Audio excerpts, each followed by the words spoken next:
સુરતમાં નાયબ મુખ્યમંત્રીએ આજે સરસાણા સ્થિત કન્વેન્શન હોલ ખાતે આયોજિત રાઇઝ અપ બિઝનેસ કોન્ક્લેવમાં મુખ્ય અતિથિ તરીકે ઉપસ્થિતિ આપી. આ પ્રતિષ્ઠિત કાર્યક્રમમાં યુવાન ઉદ્યોગ સાહસિકો, સ્ટાર્ટઅપ ફાઉન્ડર્સ અને બિઝનેસ લીડર્સની મોટી સંખ્યામાં હાજરી રહી.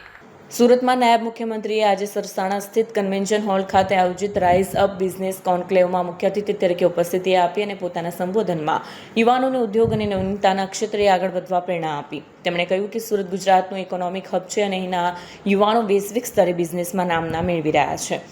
રાઇઝ અપ કોન્ક્લેવ જેવા પ્લેટફોર્મ યુવા ઉદ્યોગ સાહસિકોને યોગ્ય દિશા અને નેટવર્કિંગની તક પૂરી પાડે છે.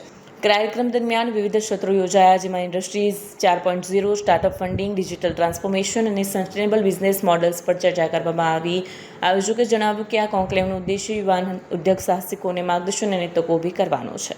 કેમેરામેન હકીમ શેખ સાથે વસીમ હાસમીનો રિપોર્ટ, આઝાદ ન્યૂઝ, સુરત. એનિવર્સરી પર તમામ ફાઉન્ડર્સ અને મેમ્બર્સનો હું ખૂબ ખૂબ શુભકામનાઓ આપું છું.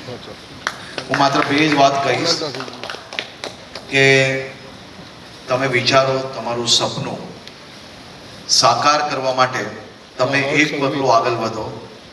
રાજ્ય સરકાર તરીકે હું આપને વચન આપું છું કે તમારા એક પગલાંની સામે અમે 10 પગલાં તમારી સાથે ચાલવા માટે તૈયાર.